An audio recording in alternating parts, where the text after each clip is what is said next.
Dragon Masters Heat of the Lava Dragon by Tracy West, illustrated by Graham Howells. Chapter 1. Worm Needs Help. Drake, are you there? Drake heard the voice of his dragon Worm in his head. His eyes got wide. Just in a few minutes before, Drake and Worm had been in the land of Navid, the fortress of the Stone Dragon.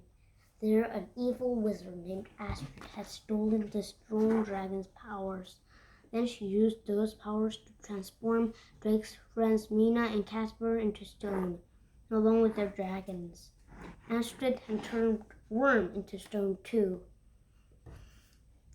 Astrid's sister, Hadula, rescued Drake just in time before he could be turned into stone. She used magic to bring him to the castle of the wizards in Beleriand. Hadula and Jayana, the head wizard at the castle, said they will help the others left behind. Still, Drake worried that Worm might be stuck as a statue forever. But now, I just heard Worm's voice, Drake cried. Excellent, said Jayana. Drake looked into the magic mirror he held in his hand. Anna's face looked back at him. Just contacted him from King Roland's castle in Bracken. Give me a minute, he told Anna. I'm going to try to talk to Worm. Then he answered to his earth dragon. I'm in the castle of wizards. Worm, Drake replied. Where are you? I saw you turned into stone. I am still in Navid, and I'm still stone. Worm replied. I think I can break free, but I need your help. Drake, please go outside the castle. Then I will tell you what to do. I'm going now, Drake told Worm, and he jumped out of his chair. Drake, what did Worm say? Anna said. He needs my help, Drake answered. I have to go. Good luck, Anna called from the mirror. Then her face vanished. Drake rushed outside. Anna and Hadula followed him. The castle stood on the edge of a cliff overlooking the ocean. Below, he could hear the waves crashing against the shore. Drake took a deep breath. I hope this works, he thought. Chapter 2. A Strong Connection. Drake reached out to Worm with his mind. Worm, can you still hear me? I'm outside now! I can hear you, Worm said. Because I'm an earth dragon, I think I can break through the powers of stone that have made me a statue. I just need more energy. Where can you get more energy? Drake asked him. From you, Drake, Worm replied. We have a strong connection. Our combined energy should give the power I need. Close your eyes, Worm said. Concentrate on me. Imagine your energy connecting to mine. Drake closed his eyes. Imagined a green wave of glowing energy reaching all the way to Navid and touching the earth dragon.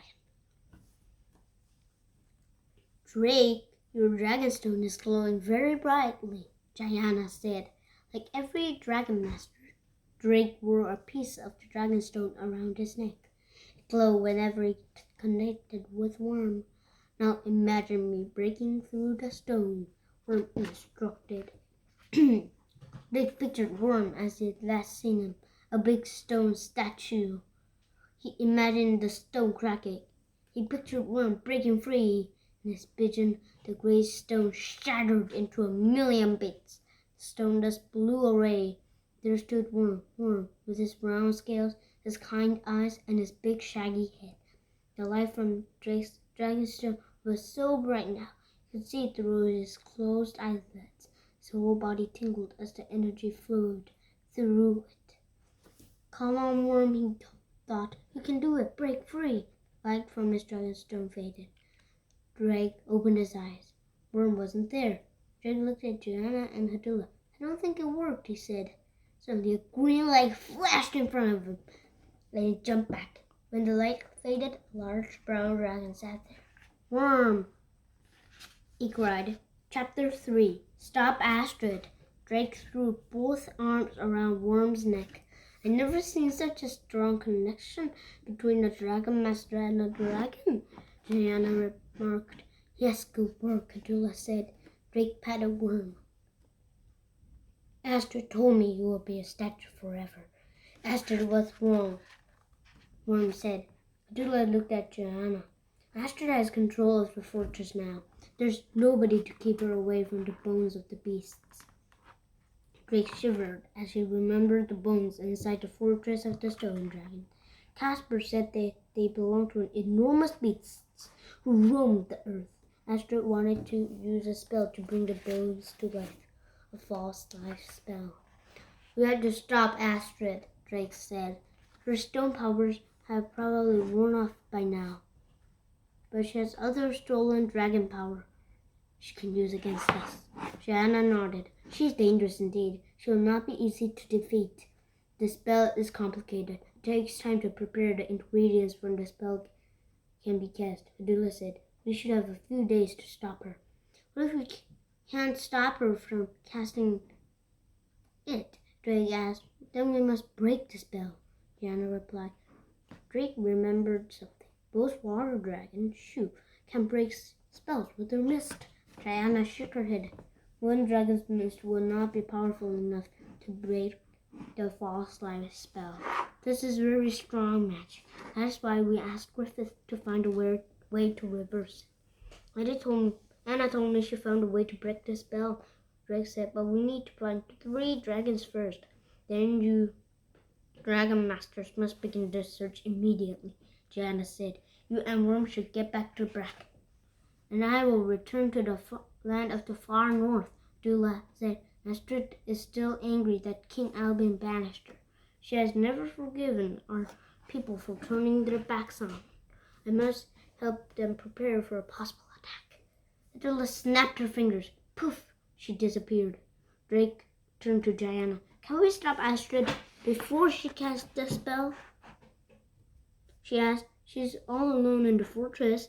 Astrid is very powerful, but we can try. I will gather as many wizards I can go to David. Joanna said, maybe we can slow her down, and maybe we'll work to save those who were turned into stone. Please do all that you can, Drake said, and then he put his hand on Worm. To King Willem's castle! Chapter 4. 3 Dragons.